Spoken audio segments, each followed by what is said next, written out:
વિશ્વગ્રામ થકી એક યાત્રા આપણે લોકો કરી રહ્યા છીએ. એ યાત્રાનું નામ છે કહત ગાંધી સુનો સબ સિટીઝન. અને આ વખતે આપણે ઉત્તર ગુજરાતમાં કરી રહ્યા છીએ. અને ઉત્તર ગુજરાતમાં જો ગાંધીનું પગેરું આપણે શોધીએ તો ગાંધી બે જગ્યાએ આપણને મળે છે.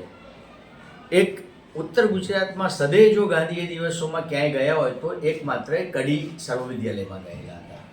અને સાથે સાથે ગાંધીને જે રેટિયો મળ્યો, ચરખો મળ્યો ગંગાબેન થકી, એ વિજાપુરથી મળેલો હતો.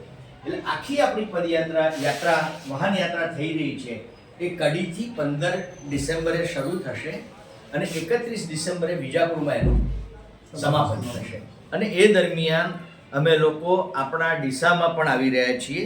અને ડીસામાં 23મી તારીખે 23 ડિસેમ્બર અને મંગળવારે આખો દિવસ અમે ડીસામાં રોકાઈશું. વિદ્યાર્થીઓ સાથે શાશ્વત મૂલ્યોની વાતો થશે, પ્રેમની વાતો થશે, શુભની વાતો થશે. એમાં એક નાટક પણ હશે સરસ મજાનું, આવો લકીરે મિટાય. એની સાથે પુસ્તકોનું પ્રદર્શન હશે, વાર્તાલાપ હશે. આ રીતનું આખું આયોજન આપણે કરી રહ્યા છીએ. કહત ગાંધી સુનત સિટીઝન પદયાત્રા નિમિત્તે આજે સંજયભાઈ ડીસામાં આવ્યા. હરિઓમ સ્કૂલની અંદર ડીસાના અગ્રણી ડૉક્ટર નવીન કાકા, અશ્વિનભાઈ, છગનભાઈ અને નટુભાઈ અને અમે બધા અહીંયા મળ્યા. એ પદયાત્રા ડીસામાં મંગળવારને 23મી તારીખે આવવાની છે.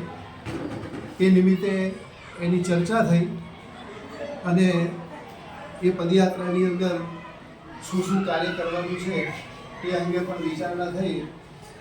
ખૂબ સરસ કાર્યક્રમ થશે એવી શ્રદ્ધા છે. અને ડીસાના નગરજનો આમાં વધુમાં વધુ જોડાય એવો આપણે પ્રયત્ન બધા સાથે મળીને કરીએ.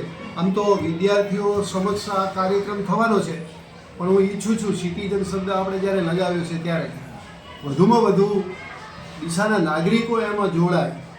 એ માટે આપણે શું કરી શકીએ અને આ મેસેજ દ્વારા આપણે બધા નાગરિકોને એ મેસેજ પહોંચાડીએ કે આપ પણ એમાં ઉપસ્થિત રહેજો. ધન્યવાદ.